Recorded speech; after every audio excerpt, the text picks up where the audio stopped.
نحمدہ ونصلی ونسلم علی رسولہ الکریم اعوذ باللہ من الشیطان الرجیم بسم اللہ الرحمن الرحیم هو الذی ارسل رسولہ بالہدی ودین الحق لیظہرہ علی الدین کلہ وکفی باللہ شہیدا محمد رسول اللہ صدق اللہ مولانا العظیم وصدق رسولہ النبی الکریم الامین بلغ العلا بکمالہ کشف الدجی بجمالہ حسنت جمیع خصالہ صلو علیہ وآلہ۔ ناظرین السلام علیکم ورحمۃ اللہ وبرکاتہ۔ ایک مرتبہ پھر رمضان المبارک کی برکات سمیٹنے کے لیے ہم یہاں حاضر ہیں۔ آپ سب کی بڑی محبت ہے کہ آپ اس روحانی دنیا کے سیگمنٹ کے لیے انتظار کرتے ہیں، پھر بڑی محبت سے اسے سماعت کرتے ہیں اور پھر بڑے ہی پیار سے اس کو لوگوں تک پہنچاتے ہیں، شیئر کرتے ہیں، لائک کرتے ہیں، اور یوں ایک دنیا آباد ہو رہی ہے۔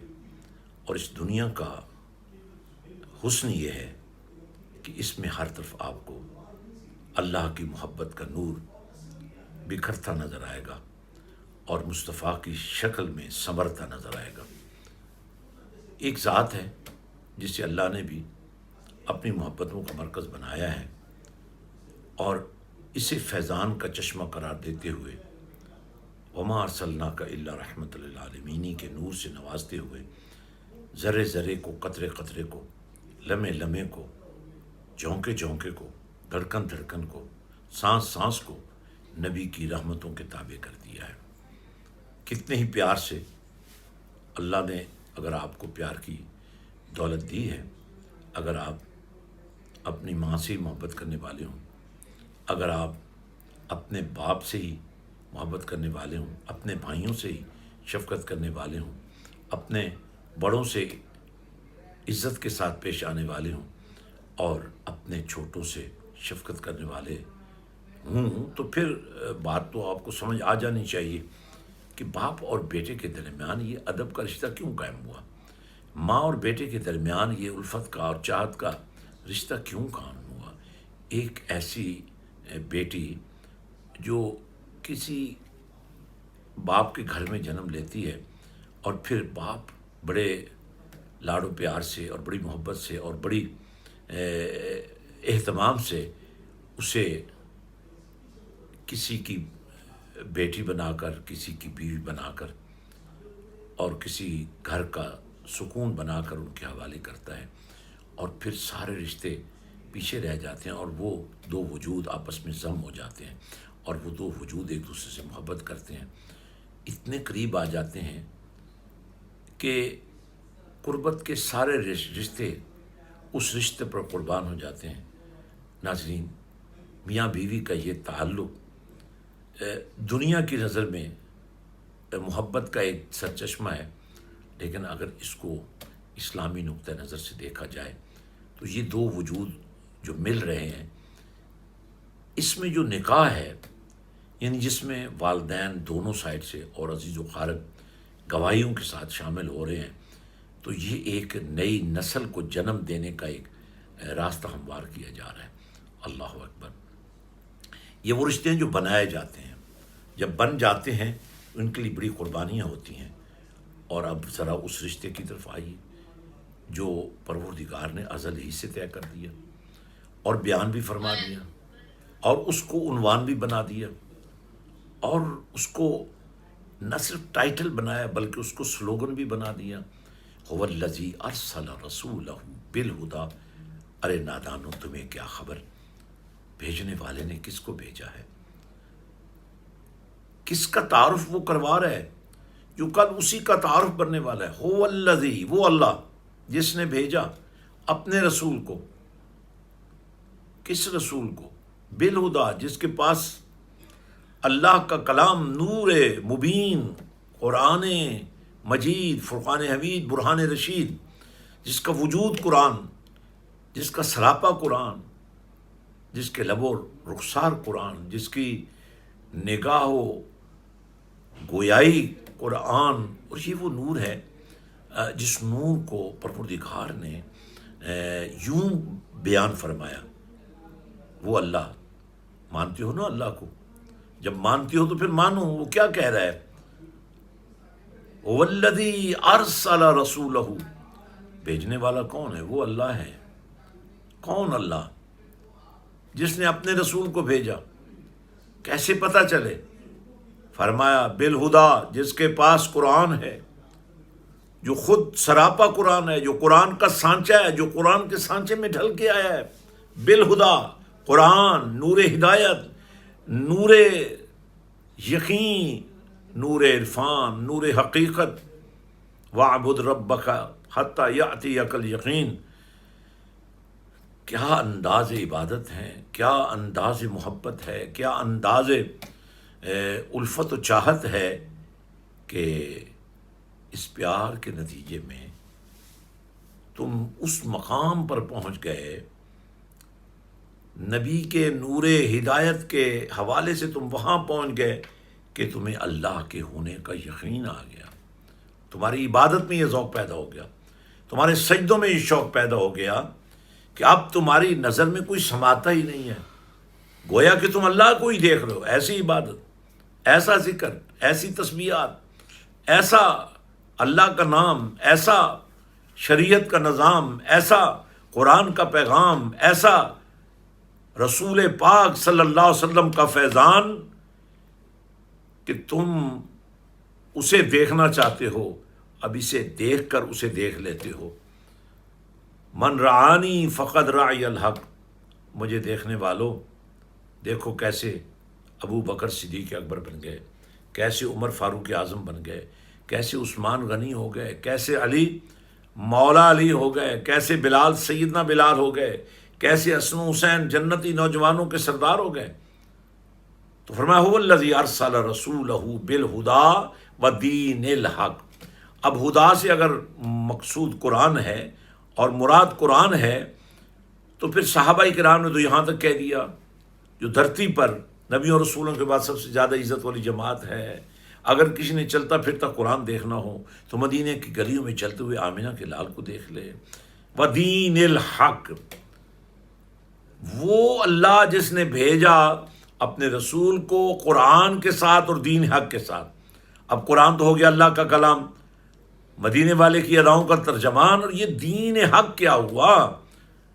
جو نبی کی مسکراہٹیں ہیں یہ دین حق ہے، جو نبی کی جھکی ہوئی نگاہیں ہیں وہ دین حق ہے، جو نبی کے اٹھے ہوئے ہاتھ ہیں وہ دین حق ہے، جو نبی کے ہلتے لب ہیں، جو نبی کی نگاہ کرم ہے، جو نبی کا کرم ہے، جو نبی کی رحمت ہے، جو نبی کی برکت ہے، وہ تمہیں عطا کر دی گئی ہے. تم محروم نہیں رہے ہو، تم مجرم نہیں رہے ہو، تم مغموم نہیں رہنا چاہیے.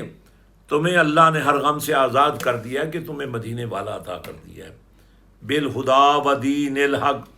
تو اب یہ رسول تمہیں شناخت دینا چاہتا ہے، اور تمہارے لیے لایا کیا ہے؟ قرآن لایا ہے اور اپنی حسین ادائیں لایا ہے.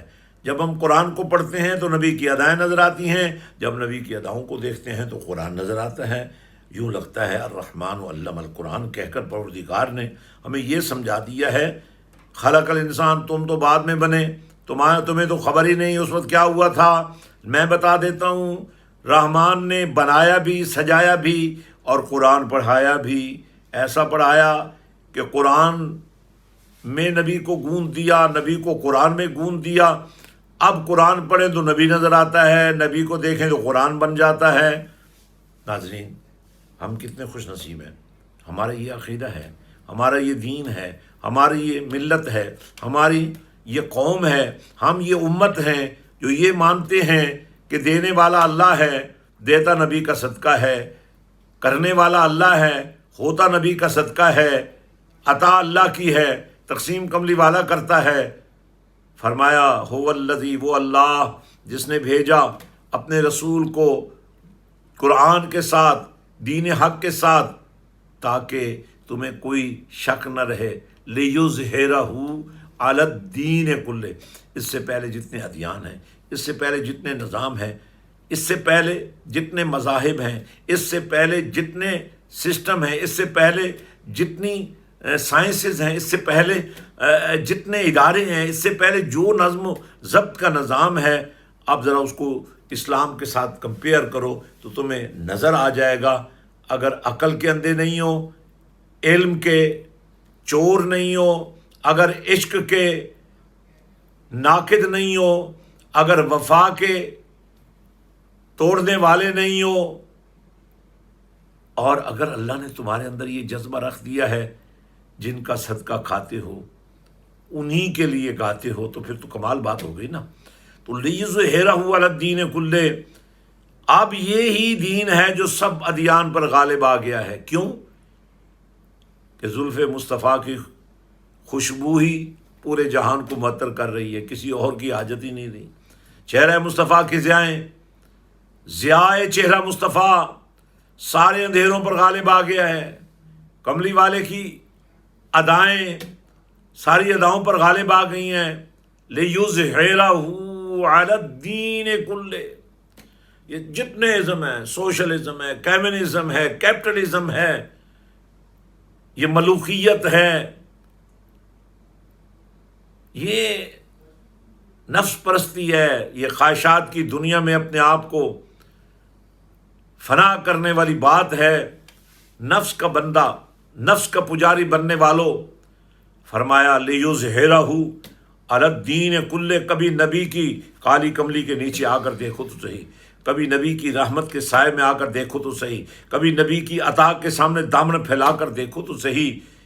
یہ چونکہ سارے ادیان پر، سارے نظاموں پر غالب آنے والا نور ہے، اس لیے تم بھی اندھیروں میں نہیں رہو گے. وَكَفَى بِاللَّهِ شَهِيدًا، تم نہ بھی مانو تو کیا فرق پڑے گا، تم نہ بھی جان سکو تو کیا فرق پڑے گا، تم نہ بھی لے سکو تو کیا فرق پڑے گا. وَكَفَى بِاللَّهِ شَهِيدًا. اب دیکھیں میں ایک مثال دیتا ہوں. درود اللہ بھی بھیجتا ہے، فرشتے بھی بھیجتے ہیں. وہاں اگر آپ میں سے کسی کی طرف سے کچھ نہیں بھی پہنچتا تو وہاں کیا فرق پڑے گا؟ جب اللہ بھیج رہا ہے، ان اللہ و ملائکتہ، فرشتے بھی بھیج رہے ہیں، تو اللہ کا بھیجنا بھی عارضی تو نہیں ہوگا، اللہ کا بھیجنا بھی کبھی کبھی تو نہیں ہوگا. جب اللہ نے فرما دیا ان اللہ و ملائکتہ یصلون علی النبی، اللہ بھی بھیج رہا ہے درود، اور ملائکہ، زمین والے بھی، آسمان والے بھی، تخت والے بھی، عرش والے بھی، جنت والے بھی، سدرہ والے بھی، جو بھی ہے، جہاں ہے، جو کر رہا ہے، جہاں جو کچھ کر رہا ہے، اس نے باقی کام تو کرنے ہی ہیں، لیکن درود بھی بھیجنا ہے. اور تم کتنے خوش نصیب ہو، یا ایھا الذین آمنوا، تمہیں تو پروردگار ایمان والا کہہ رہا ہے، لیکن تب پورے اترو گے جب صلوا علیہ وسلموا تسلیما، درود بھی بھیجو اور سلام بھی بھیجو.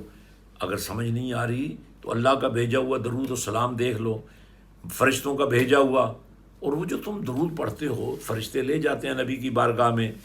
یہ تو پروٹوکول ہے نا کہ نبی کی بارگاہ میں لے جاتے ہیں، اور جو بارگاہ ہے وہ تو ہے.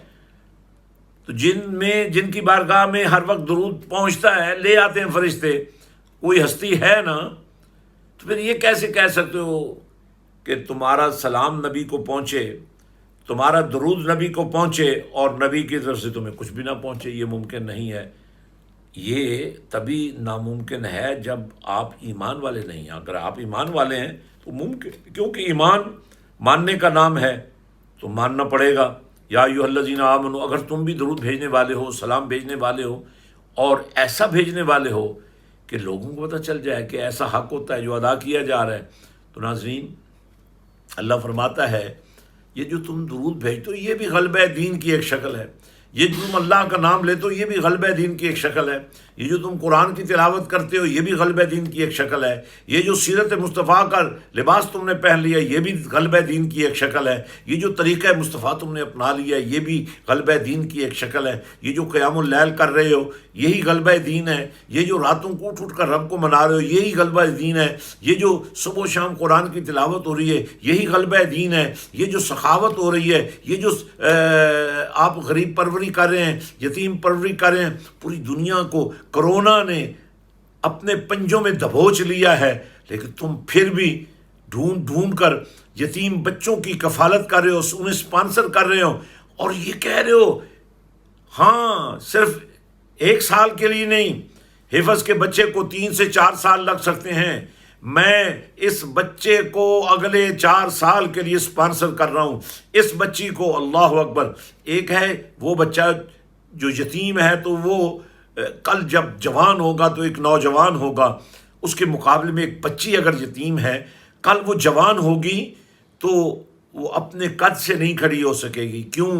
باپ نہیں ہے، ماں نہیں ہے، کوئی اس کو بیانے والا نہیں ہے، کوئی اس کو کپڑے پہنانے والا نہیں ہے۔ تم کتنے خوش نصیب ہو ہماری دعوت پر لبیک کہتے ہوئے ایسے بچیوں اور بچوں کو تم سپانسر کر رہے ہو، اور 1 سال کے لیے نہیں، 4 سال کے لیے۔ جب یہی بچے قرآن کے حافظ اور قاری بن کر، عاشق رسول بن کر، وفادار انسانیت بن کر میدان میں اتریں گے، یہ بیٹی جس گھر میں جائے گی قرآن کے نکھار کے ساتھ جائے گی۔ اس بچے کو کل جب کوئی ساتھ ملے گا تو یہ بچہ اپنے اس ساتھ کو قرآن سے نکھار دے گا۔ ناظرین، فرمایا غلبہ دین کی یہ شکل ہے جو آج اللہ نے تمہیں عطا کر دی ہے۔ اگر آپ کسی کو حافظ قرآن بنا رہے ہیں تو آپ غلبہ دین کے لیے کام کر رہے ہیں۔ اگر آپ کسی یتیم کو سپانسر کر رہے ہیں، ایک ہے بھیک دینا، ایک ہے اس کو پروان چڑھانا۔ اللہ اکبر۔ اللہ نے اپنے آپ کو رب اناؤنس کر کے، پالنے والا اناؤنس کر کے ہمیں راستہ دکھا دیا ہے کہ پالنا اللہ کی وہ سنت ہے، اللہ کا وہ طریقہ ہے کہ تم مر بھی جاؤ گے تو جن کو تم پالو گے، تم نے اللہ کی سنت ادا کی، تم نے مدینے والے کا طریقہ اختیار کیا۔ اب اللہ نے ذمہ داری لے لی، کملی والے کو ذمہ داری دے دی کہ محبوب یہ وہ شخص ہے جس نے اس یتیم بچے کی پرورش کی، اس یتیم بچی کی پرورش کی، اسے اسکول میں پڑھایا، اس کو قرآن سکھایا، اس کے لیے اپنے بچوں کو بھوکا رکھ کر بھی اس کو بھوکا نہ رہنے دیا۔ یہ اسپانسرشپ جو ہے یہ کوئی معمولی بات نہیں ہے، بہت بڑی بات ہے۔ یہ شاید راتیں پھر تمہیں نصیب نہ ہوں، یہ دن تمہیں نصیب نہ ہوں، پھر یہ عشرہ نصیب نہ ہو، پھر یہ مہینہ نصیب نہ ہو، پھر یہ قرآن کا فیضان نصیب نہ ہو، پھر زندگی ساتھ نہ دے دے، سانس کی ڈوری ٹوٹ جائے اور تم اس دنیا میں ہی نہ رہو۔ لیکن جانے سے پہلے آج اہتمام کر لو، آج فیصلہ کر لو کہ کم از کم ایک یتیم کے دامن کے ساتھ تمہارا ہاتھ بھی لگا ہو، جس کو تم قرآن سکھا رہے ہو، جس کو تم رسول اللہ کا دین سکھا رہے ہو۔ اللہ اکبر۔ وکفا باللہ شہیدا۔ تمہارے اس جذبے پر اللہ کی شہادت کافی ہے، نبی کے اس مقام پر اللہ کا شاہد ہونا کافی ہے۔ اور سنو، کس رسول کی بات ہو رہی ہے؟ محمد رسول اللہ۔ محمد اللہ کے رسول ہیں۔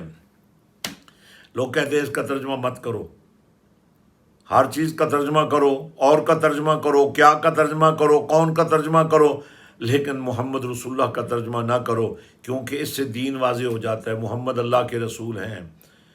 اگر ترجمہ نہیں کرو گے تو کیا پڑھو گے؟ پڑھو گے تو کیا مانو گے؟ مانو گے تو کس طرح مانو گے؟ محمد الرسول اللہ، محمد اللہ کے رسول، بس اتنا کہو گے؟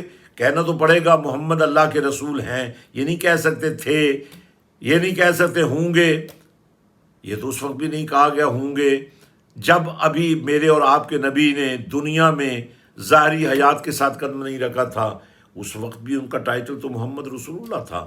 اس وقت بھی انہیں انبیاء کے اس اجتماع میں اللہ نے مرکز و محور محبت بنا کر انبیاء سے عہد و پیمان لیا کہ تمہیں رسالت دوں گا، تمہیں نبوت دوں گا، تمہیں کتاب دوں گا، حکمت دوں گا، لیکن جب کملی والا آ جائے گا، چاہے تم قبروں سے اٹھ کر آؤ، چاہے تم آسمان سے نیچے پرواز کر کے آؤ، تمہیں مسجد اقصی میں آ کر نبی کی امامت پہ کھڑا ہونا ہوگا، نبی کی اقتداء میں کھڑا ہونا ہوگا، نبوت مصطفیٰ کو ماننا ہوگا، امامت مصطفیٰ کو ماننا ہوگا، خطابت مصطفیٰ کو ماننا ہوگا، شرافت مصطفیٰ کو ماننا ہوگا، امانت مصطفیٰ کو ماننا ہوگا، دیانت مصطفیٰ کو ماننا ہوگا، صادق و امین کی صدق و امین ہونے کی صلاحیت کو ماننا ہوگا۔ لَتُؤْمِنُنَّ بِهِ وَلَتَنْصُرُنَّهُ۔ ناظرین آئیے اسی پر ڈٹ جائے، محمد الرسول اللہ، محمد اللہ کے رسول ہیں۔ اللہ کی رسی کو مضبوطی سے پکڑ لو، محمد اللہ کے رسول ہیں۔ اللہ اکبر۔ وَاعْتَصِمُوا بِحَبْلِ اللَّهِ